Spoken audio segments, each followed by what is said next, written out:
Hello students, welcome back to एक कदम chemistry classes. P block अपना बेटा स्टार्ट होया हुआ है ਤੇ ਪੀ ਬਲੌਕ ਦੇ ਵਿੱਚ ਆਪਣਾ ਸਭ ਤੋਂ ਪਹਿਲਾਂ ਕਿਹੜਾ ਗਰੁੱਪ ਚੱਲ ਰਿਹਾ 15 ਗਰੁੱਪ ਤੇ 15 ਗਰੁੱਪ ਨੂੰ ਆਪਾਂ ਕਿਸ ਤਰ੍ਹਾਂ ਕਵਰ ਕਰ ਰਹੇ ਹਾਂ on the basis of conceptual questions. ਤਾਂ ਹੁਣ ਆਪਾਂ ਅੱਗੇ ਕਨਸੈਪਚੁਅਲ ਕੁਐਸਚਨਸ ਤੇ ਮੂਵ ਕਰਦੇ ਹਾਂ। ਨੈਕਸਟ ਕੁਐਸਚਨ ਆਪਣੇ ਪਾਸ ਕੀ ਹੈ, ਜਿਹੜਾ NCl3 ਹੈ ਉਹ ਐਂਡੋਥਰਮਿਕ ਕੰਪਾਊਂਡ ਹੈ।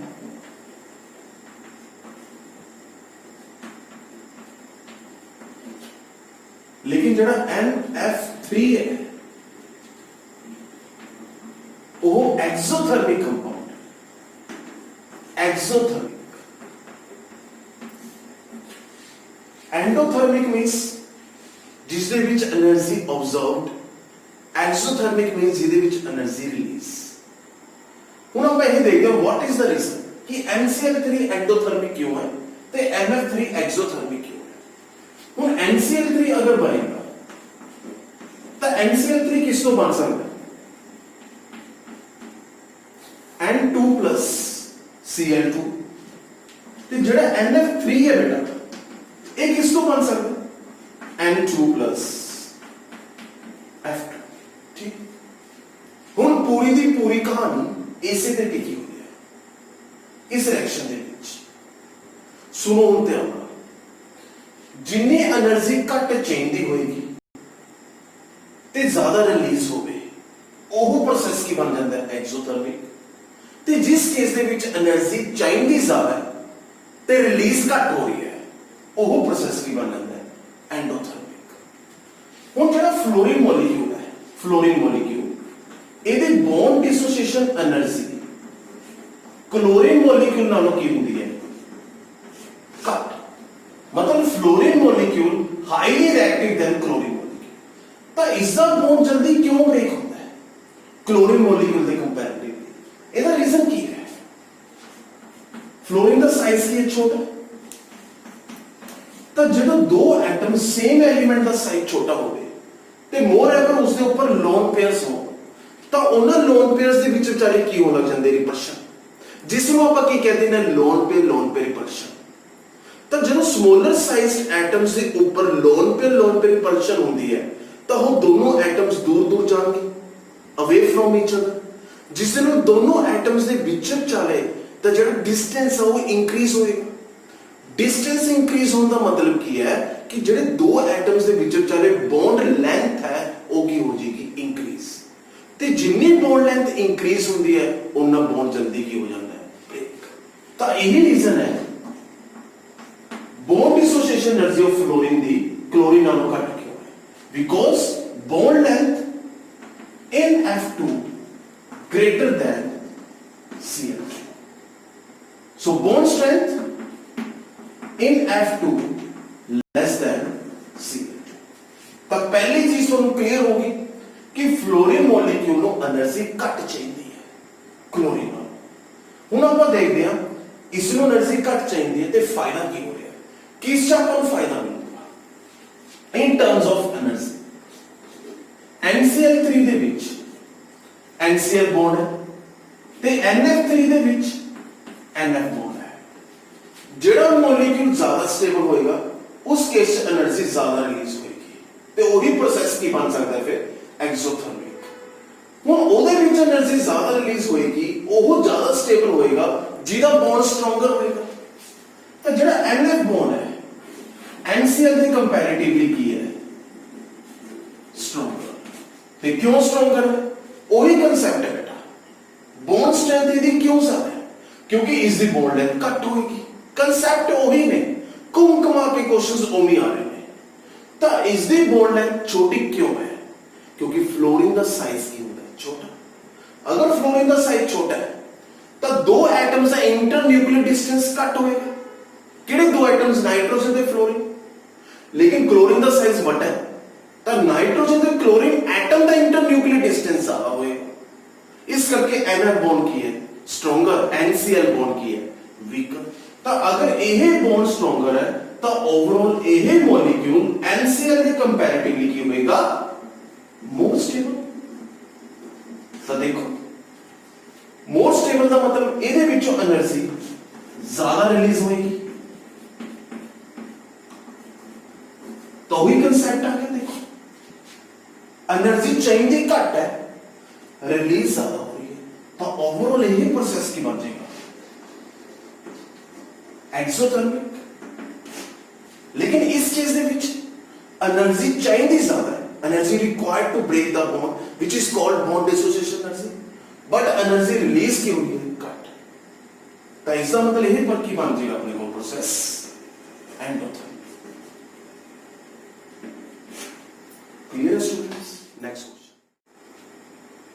Next question. Why does NO2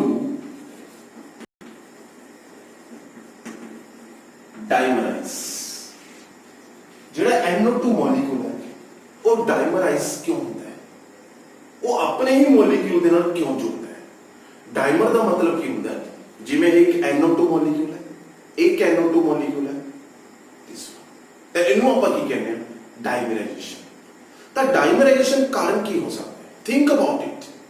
ਤਾਂ ਉਹੀ ਕਨਸੈਪਟ ਹੈ, ਕੋਈ ਵੀ ਚੀਜ਼ ਅਗਰ ਇੱਕ ਸਟੈਪ ਅੱਗੇ ਜਾਂਦੀ ਹੈ, ਫਾਰਵਰਡ ਡਾਇਰੈਕਸ਼ਨ 'ਚ ਜਾਂਦੀ ਹੈ, ਤਾਂ ਇਸ ਦਾ ਮਤਲਬ ਉਸ ਵਕਤ ਉਹ ਸਟਾਰਟਿੰਗ ਫਾਰਮ 'ਚ ਅਨਸਟੇਬਲ ਹੋਏਗੀ, ਤਾਂ ਬਾਅਦ ਦੇ ਵਿੱਚ ਕੀ ਹੋ ਜਾਏਗੀ? ਸਟੇਬਲ।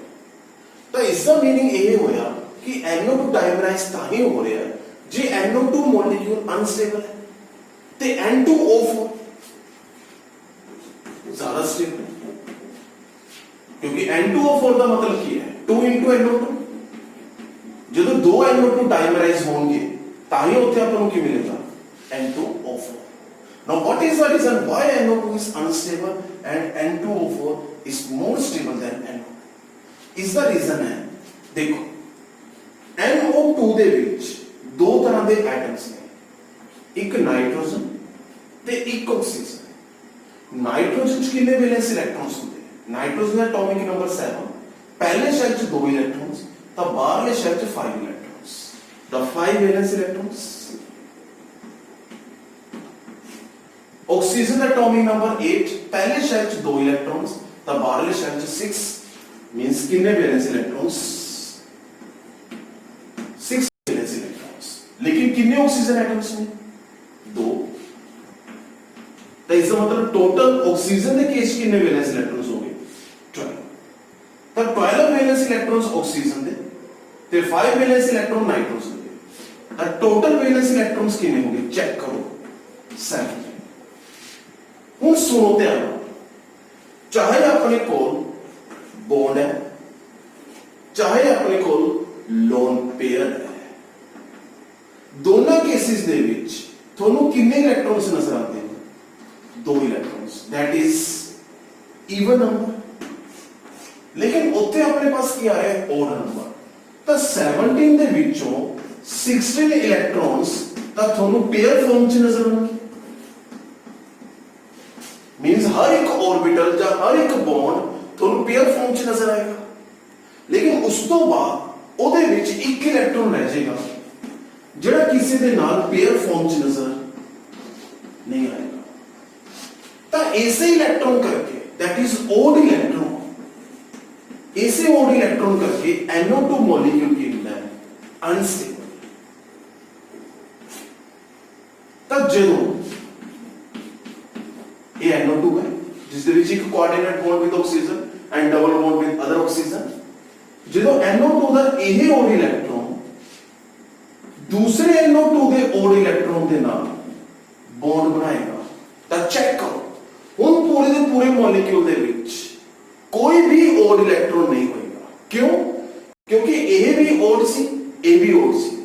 लेकिन ਜਦੋਂ ਦੋਨੇ ओड्स ਨੇ ਆਪਸ ਵਿੱਚ बॉन्ड ਬਣਾ ਲਿਆ ਤਾਂ ਉਸ ਤੋਂ ਬਾਅਦ ਕੋਈ ਵੀ ओड इलेक्ट्रॉन नहीं ਹੋਏਗਾ, क्योंकि एक इलेक्ट्रॉन ਇਹਦੇ ਕੋਲ, एक इलेक्ट्रॉन ਉਸੇ ਮੋਲੀਕਿਊਲ ਦੇ ਦੂਸਰੇ ਕੋਲ। ਤਾਂ ਜਦੋਂ ਦੋਨਾਂ ਦਾ ਬੌਂਡ ਬਣ ਗਿਆ ਤਾਂ ਸਾਰੇ ਇਲੈਕਟ੍ਰॉन्स ਕੀ ਹੋ ਗਏ? ਪੇਅਰ। ਮੋਰ ਐਵਰ N2O4 ਦੇ ਵਿੱਚ ਕੋਵਲੈਂਟ ਬੌਂਡਸ NO2 ਦੇ ਕੰਪੈਰੀਟਿਵਲੀ ਜ਼ਿਆਦਾ ਹੋਣਗੇ, ਤੇ ਜਿੰਨੇ ਕੋਵਲੈਂਟ ਬੌਂਡਸ ਹੋਣਗੇ ਉਨਾ ਹੀ ਮੋਲੀਕਿਊਲ ਜ਼ਿਆਦਾ ਸਟੇਬਲ ਹੁੰਦਾ ਹੈ। ਤਾਂ ਮੇਨ ਰੀਜ਼ਨ ਕੀ ਹੈ? in NO2 there is presence of one odd electron, but after dimerization that odd electron of NO2 pair up with odd electron of same NO2 and molecule become stable. ਹੁਣ बेटा ਆਪਾਂ group 16 करने move करते हैं। Group 16 ਦੇ ਵਿੱਚ elements ਕਿਹੜੇ ਨੇ? Oxygen, sulphur, selenium, tellurium and polonium. Oxygen ਦੇ ਵਿੱਚ outer most electronic configuration 2s2 2p4। Sulphur ਦੇ ਕੇਸ ਦੇ ਵਿੱਚ 3s2 3p4 नोबल गैस आ जाएगी। और सिलीनियम के केस ਦੇ ਵਿੱਚ 3d10 4s2 4p4। ਟੈਲੂਰੀਅਮ ਦੇ ਵਿੱਚ 4d10 5s2 5p4 ਤੇ ਪੋਲੋਨੀਅਮ ਦੇ ਵਿੱਚ 4f14 5d10 6s2 6p4। ਤਾਂ ਜਿਹੜੇ 16 ਗਰੁੱਪ ਐਲੀਮੈਂਟਸ ਨੇ ਇਹਨਾਂ ਦੀ ਜਨਰਲ ਆਊਟਰ ਮੋਸਟ ਇਲੈਕਟ੍ਰੋਨਿਕ ਕਨਫਿਗਰੇਸ਼ਨ ਕੀ ਹੁੰਦੀ ਹੈ? ns2 np4। ਤਾਂ 15 ਗਰੁੱਪ ਦੇ ਵਿੱਚੋਂ ਇੱਕ ਇਲੈਕਟ੍ਰੋਨ ਹੋਰ ਐਡ ਅਪ ਹੋ ਗਿਆ, ਜਿਵੇਂ ਨਾਈਟ੍ਰੋਜਨ ਤੋਂ ਆਕਸੀਜਨ। ਤਾਂ ਇਸ ਦਾ ਐਟੋਮਿਕ ਨੰਬਰ 7 ਸੀ, ਇਸ ਦਾ ਕੀ ਹੋ ਗਿਆ 8। ਤਾਂ ਇੱਕ ਇਲੈਕਟ੍ਰੋਨ ਐਡ ਅਪ ਹੋ ਗਿਆ। 15 ਗਰੁੱਪ ਦੀ general electronic configuration ns2 np3। ਤਾਂ 16 ਗਰੁੱਪ ਦੀ outermost general electronic configuration ns2 np4। ਤਾਂ ਇਸ ਦਾ ਮਤਲਬ ਇਹ ਹੋਇਆ ਕਿ ਜਿਸ ਤਰ੍ਹਾਂ 15 ਗਰੁੱਪ ਦੇ ਵਿੱਚ ਦੋ ਕਾਮਨ ਆਕਸੀਡੇਸ਼ਨ ਸਟੇਟਸ ਕਿਹੜੀਆਂ ਸੀ +3 ਤੇ +5, ਜਿਸ ਵਿੱਚ p ਇਲੈਕਟ੍ਰॉन्स ਪਾਰਟਿਸਿਪੇਟ ਕਰਨਗੇ ਬੌਂਡਿੰਗ ਦਾ +3 ਆਕਸੀਡੇਸ਼ਨ ਸਟੇਟ। ਜੇ p ਦੇ ਨਾਲ s ऑर्बिटल ਇਲੈਕਟ੍ਰॉन्स ਵੀ ਬੌਂਡਿੰਗ ਚ ਪਾਰਟਿਸਿਪੇਟ ਕਰਨ ਤਾਂ +5 ਆਕਸੀਡੇਸ਼ਨ ਸਟੇਟ। ਤਾਂ 16th ਗਰੁੱਪ ਦੀ ਕਾਮਨ ਆਕਸੀਡੇਸ਼ਨ ਸਟੇਟਸ ਦੋ ਕਿਹੜੀਆਂ ਹੋ ਸਕਦੀਆਂ ਨੇ? ਸੋਚੋ ਆਪ, ਜਾਂ ਤਾਂ p ऑर्बिटल ਦੇ 4 ਇਲੈਕਟ੍ਰॉन ਪਾਰਟਿਸਿਪੇਟ ਕਰਨਗੇ ਜਾਂ p ਦੇ ਨਾਲ s ऑर्बिटल ਇਲੈਕਟ੍ਰॉन्स ਪਾਰਟਿਸਿਪੇਟ ਕਰਨਗੇ। ਤਾਂ ਜਦੋਂ ਕੱਲੇ p ऑर्बिटल ਦੇ ਇਲੈਕਟ੍ਰॉन्स ਪਾਰਟਿਸਿਪੇਟ ਕਰਨ ਤਾਂ ਉੱਥੇ +4 ਆਕਸੀਡੇਸ਼ਨ ਸਟੇਟ। ਜਦੋਂ p ਦੇ ਨਾਲ s ऑर्बिटल इलेक्ट्रॉन्स पार्टिसिपेट करेंगे दैट इज 6 इलेक्ट्रॉन्स, तो उत्थे आएगी अपने पास +6 ऑक्सीडेशन स्टेट। दूसरी बात, ਜਦੋਂ ਆਪਾਂ बेटा लेफ्ट टू राइट जाते हैं along the period nuclear charge increase होता है but number of shell remain same. अगर मैं सेकंड ग्रुप की गल करा तो नाइट्रोजन ते ऑक्सीजन दे विच सेम शेल्स हैंगे, दो शेल नाइट्रोजन च दो ही शेल ऑक्सीजन च होंगे, लेकिन ऑक्सीजन का न्यूक्लियर चार्ज नाइट्रोजन के न्यूक्लियर चार्ज नालों ज्यादा है। ते जिन्ना ज्यादा न्यूक्लियर चार्ज होंदा है बाहरले शेल के इलेक्ट्रॉन्स नाल अट्रैक्शंस उन्नी ज्यादा होंदी है। तो मैं की कह सकदा कि 16 group elements the electronegativity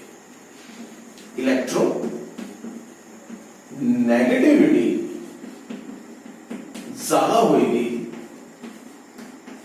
15 group elements when elements belongs to same period। तो नाइट्रोजन की इलेक्ट्रोनेगेटिविटी ऑक्सीजन नालों घट होगी, फास्फोरस की इलेक्ट्रोनेगेटिविटी सल्फर नालों घट होगी, नाइट्रोजन फास्फोरस फिर आ गया अपने पास आर्सेनिक, आर्सेनिक की इलेक्ट्रोनेगेटिविटी सेलेनियम नालों घट होगी, फिर आ गया एंटीमनी, एंटीमनी की इलेक्ट्रोनेगेटिविटी टेलुरियम नालों घट होगी, फिर आ गया अपने पास बिस्मथ, बिस्मथ की इलेक्ट्रोनेगेटिविटी पोलोनियम नालों घट होगी। Is that clear? ਹੁਣ ਆਪਾਂ ਇਸ ਦੇ ਵਿੱਚ ਕਨਸੈਪਚੁਅਲ ਕੁਐਸਚਨਸ ਤੇ ਮੂਵ ਕਰਦੇ ਹਾਂ। ਬੇਟਾ ਨੈਕਸਟ ਕੁਐਸਚਨ 16 ਗਰੁੱਪ ਦਾ ਫਰਸਟ ਕੁਐਸਚਨ ਜਿਹੜਾ ਬਹੁਤ ਜ਼ਿਆਦਾ ਇੰਪੋਰਟੈਂਟ ਹੈ ਉਹ ਹੈ ਆਪਣੇ ਪਾਸ बेस्ड अपॉन एसिडिक स्ट्रेंथ। देखो बेटा एसिड ਦੀ ਕਈ ਡੈਫੀਨੇਸ਼ਨਸ ਹੁੰਦੀਆਂ ਨੇ। एसिड्स ਦੀ ਇੱਕ ਡੈਫੀਨੇਸ਼ਨ ਹੁੰਦੀ ਹੈ based upon Arrhenius concept which give H positive ions in water। एक definition होती है based upon Lowry-Bronsted concept, again give H positive ions।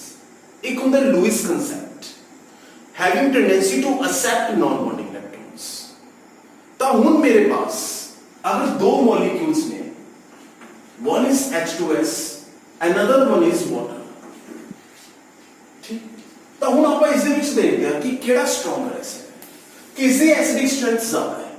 हुन दोनों केसेस दे विच हाइड्रोजन नजर आ रहा है, तो इसका मतलब दोनों आपको की दे सकते हैं बेटा H पॉजिटिव आयन। इथों जो आपको H पॉजिटिव आयन मिलेगा तो पीछे की रह गया बेटा OH नेगेटिव। इथों जो H पॉजिटिव मिलेगा तो आपको पीछे की रह गया HS नेगेटिव। तो एसिड तो आपको आगे की मिलता है conjugate base, so HS1 negative and OH negative, ये दोनों ही की ने अपने पास conjugate base। ये जो conjugate का कंसेप्ट है ये तुसी प्लस 1 च पढ़िया होएगा, Lowry Bronsted concept of acid and base, कि ਜਦੋਂ एसिड H पॉजिटिव दे ਦਿੰਦੇ ਨੇ ਉਸ ਤੋਂ ਜੋ ਚੀਜ਼ ਆਪਾਂ ਨੂੰ ਮਿਲਦੀ ਹੈ ਉਹ ਬੇਸ ਦੀ ਫਾਰਮ ਚ ਮਿਲਦੀ ਹੈ। ਮਤਲਬ ਹੁਣ ਇਹ ਬੇਸ ਦੀ ਤਰ੍ਹਾਂ ਕੰਮ ਕਰ ਸਕਦੇ ਨੇ ਤੇ ਇਹਨਾਂ ਨੂੰ ਫਿਰ ਆਪਾਂ ਕੀ ਕਰਾਂਗੇ conjugate base। ਉਸ ਤੋਂ ਬਾਅਦ ਹੁਣ ਆਪਾਂ ਦੇਖਦੇ ਹਾਂ ਨਾ ਦੋਨਾਂ ਚ ਸਟਰੋਂਗ ਐਸਿਡ ਕਿਹੜਾ ਹੈ। ਸਟਰੋਂਗ ਐਸਿਡ ਉਹ ਹੋਏਗਾ ਜਿਹੜਾ H positive more easily release कर देगा।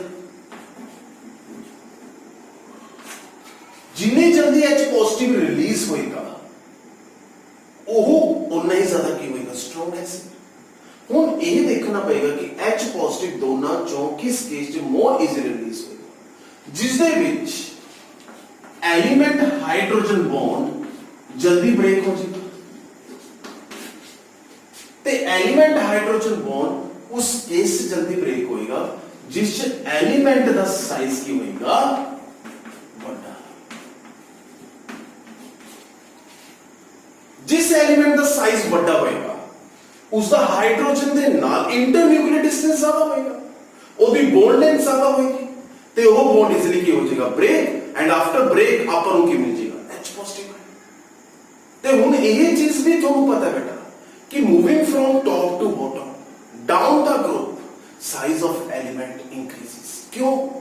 क्योंकि जो आप टॉप टू बॉटम जा रहे होंगे एलिमेंट के अंदर नंबर ऑफ शेल्स इंक्रीज हो रहे होंगे, तो जो जो नंबर ऑफ शेल्स इंक्रीज होंगे हैं रेडियस इंक्रीज होता है, न्यूक्लियस तो आउटर मोस्ट शेल का, तो जिसमें आप की कह देते हैं साइज।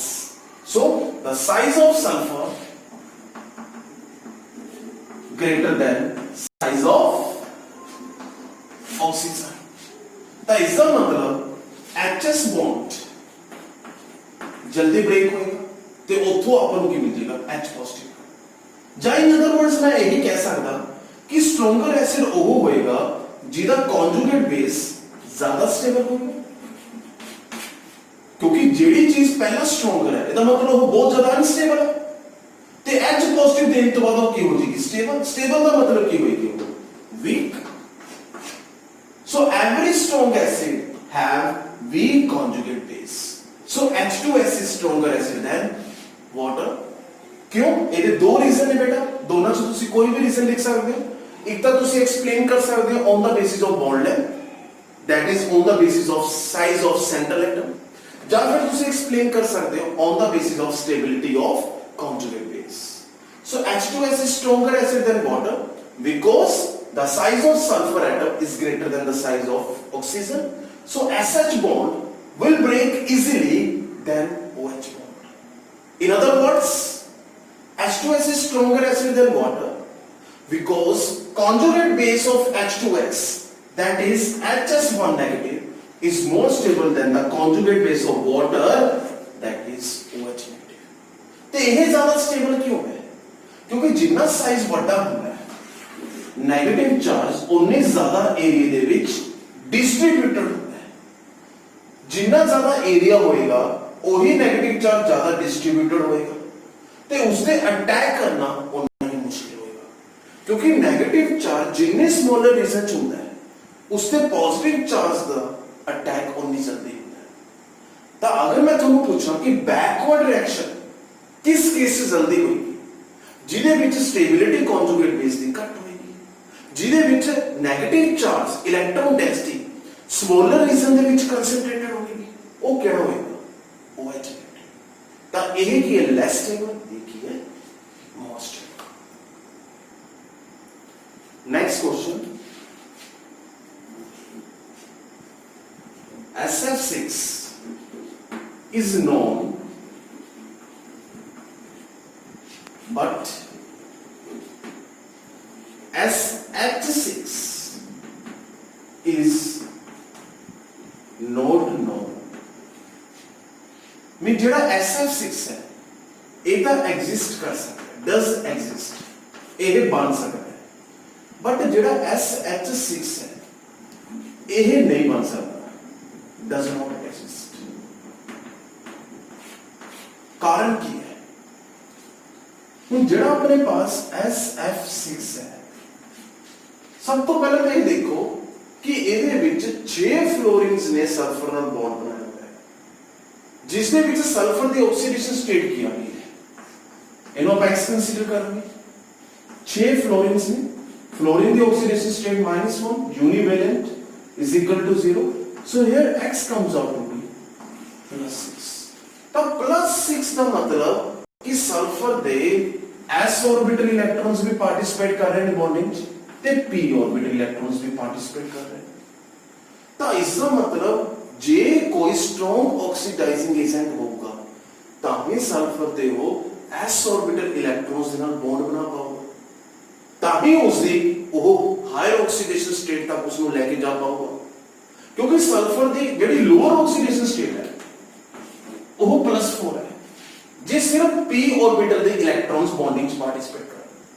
लेकिन +4 तो +6 तक जान ਲਈ सल्फर ਦੇ s orbital electrons which are strongly held by the nucleus ਉਹਨਾਂ ਨੂੰ ਵੀ ਬਾਹਰ ਕੱਢਣਾ ਪਏਗਾ, ਉਹਦੇ ਨਾਲ ਵੀ ਬੌਂਡਿੰਗ ਬਣਾਉਣੀ ਪਏਗੀ, ਤੇ ਉਹ ਬੇਟਾ ਤਾਂ ਹੀ ਪੋਸੀਬਲ ਹੁੰਦਾ ਹੈ ਜਦੋਂ ਕੋਈ ਆਪਣੇ ਪਾਸ ਕੀ ਹੋਵੇ strong oxidizing agent, ਜਿਹੜਾ ਸਾਹਮਣੇ ਵਾਲੇ ਨੂੰ ਕੀ ਕਰ ਸਕੇ ਹਾਇਰ ਆਕਸੀਡੇਸ਼ਨ ਸਟੇਟ ਤੱਕ ਆਕਸੀਡਾਈਜ਼ ਤੇ खुद की हो सके रिड्यूस, ते खुद रिड्यूस का मतलब की होता है गेन ऑफ इलेक्ट्रॉन, ते सामने वाले में ऑक्सीडाइज का मतलब की होता है उस दे विच इलेक्ट्रॉन कटना, that is loss of electron. So यही रीजन है कि जेड़ा अपने पास F2 है that is strong oxidising agent, but जेड़ा H2 है that is weak oxidising agent. ਤਾਂ ਇਹਦੀ ਸਟਰੋਂਗ ਆਕਸੀਡਾਈਜ਼ਿੰਗ ਏਜੰਟ ਪਾਵਰ ਹੋਣ ਕਰਕੇ ਇਹ ਸਲਫਰ ਨੂੰ +4 ਤੋਂ ਕਿੱਥੇ ਲੈ ਜਾਂਦਾ ਹੈ +6, ਮੀਨਸ SL4 ਵੀ ਬਣੇਗਾ, ਲੇਕਿਨ SL4 ਫਰਦਰ ਕੀ ਬਣਾ ਲੇਗਾ SF6, ਲੇਕਿਨ SL6 ਦੀ ਥਾਂ ਤੇ SH4 ਬਣ ਸਕਦਾ ਹੈ, ਲੇਕਿਨ ਫਰਦਰ SH4 ਤੋਂ SH6 बनना ਇੰਪੋਸੀਬਲ ਹੈ। ਤੇ ਰੀਜ਼ਨ ਕੀ ਹੈ कि हाइड्रोजन की ऑक्सीडाइजिंग पावर इतनी नहीं होती, क्योंकि हाइड्रोजन का साइज छोटा है, एटॉमिक नंबर 1 इको ही शैल है ਉਹਦੇ ਵਿੱਚ, फ्लोरीन का एटॉमिक नंबर 9 दो शैल्स ने, तो फ्लोरीन के इलेक्ट्रॉन ਨੂੰ खिंचਣ ਦੀ क्षमता भी हाइड्रोजन के कंपैरेटिवली ज्यादा है, क्योंकि हाइड्रोजन का न्यूक्लियर चार्ज ਕੀ है दैट इज 1, एक प्रोटॉन है, फ्लोरीन ਦੇ ਵਿੱਚ न्यूक्लियर चार्ज कितना है अपने पास 9, दैट इज 9 प्रोटॉन्स, ਤੇ ਜਿੰਨਾ ਜ਼ਿਆਦਾ ਪ੍ਰੋਟੋਨਸ ਹੋਣਗੇ ਉਨੀ ਜ਼ਿਆਦਾ ਨਿਊਕਲੀਅਰ ਚਾਰਜ, ਉਨੀ ਜ਼ਿਆਦਾ ਉਹਦੀ ਖਿੱਚਣ ਦੀ क्षमता, ਇਲੈਕਟ੍ਰੋਨਸ ਨੂੰ ਗੇਨ ਕਰਨ ਦੀ क्षमता, ਜਿਹਨੂੰ ਆਪਾਂ ਕੀ ਕਹਿੰਦੇ ਆ ਆਕਸੀਡਾਈਜ਼ਿੰਗ ਪਾਵਰ। ਤਾਂ ਇਹਦਾ ਰੀਜ਼ਨ ਕੀ ਹੈ fluorine is strong oxidising agent than hydrogen. ਠੀਕ ਹੈ ਬੱਚੋ, ਤਾਂ ਇਹ ਆਪਣੇ ਪਾਸ 16th ਗਰੁੱਪ ਦੇ ਦੋ ਕਨਸੈਪਚੁਅਲ ਕੁਐਸਚਨਸ ਹੋ ਗਏ ਜਿਹੜੇ ਆਪਣੇ ਆਪ 'ਚ ਬਹੁਤ ਜ਼ਿਆਦਾ ਇੰਪੋਰਟੈਂਟ ਨੇ ਤੇ ਪ੍ਰੀਵੀਅਸ ਐਗਜ਼ਾਮਸ ਦੇ ਵਿੱਚ ਆਏ ਹੋਏ ਨੇ। ਸਭ ਤੋਂ ਪਹਿਲਾਂ ਆਪਾਂ ਉਹੀ ਕਨਸੈਪਚੁਅਲ ਕੁਐਸਚਨਸ ਦੀ ਸਟੱਡੀ ਕਰ ਰਹੇ ਹਾਂ ਜਿਹੜੇ ਐਗਜ਼ਾਮਸ ਪੁਆਇੰਟ ਆਫ ਵਿਊ ਨਾਲ ਬਹੁਤ ਜ਼ਿਆਦਾ ਕੀ ਨੇ ਬੇਟਾ ਇੰਪੋਰਟੈਂਟ। ਤਾਂ ਇਸ ਲਈ ਹਰ ਕਨਸੈਪਚੁਅਲ ਕੁਐਸਚਨ ਨੂੰ ਤੁਸੀਂ ਧਿਆਨ ਨਾਲ ਸਮਝਣਾ ਹੈ, ਉਸ ਨੂੰ ਧਿਆਨ ਨਾਲ ਦੇਖਣਾ ਹੈ ਲਾਸਟ ਮਿੰਟ ਆਫ ਵੀਡੀਓ। ਠੀਕ ਹੈ ਬੱਚੋ, ਇਸ ਤੋਂ ਬਾਅਦ ਆਪਾਂ ਅਗਲੇ ਕੁਐਸਚਨਸ ਨੈਕਸਟ ਵੀਡੀਓ ਦੇ ਵਿੱਚ ਕੰਟੀਨਿਊ ਕਰਾਂਗੇ। Thank you.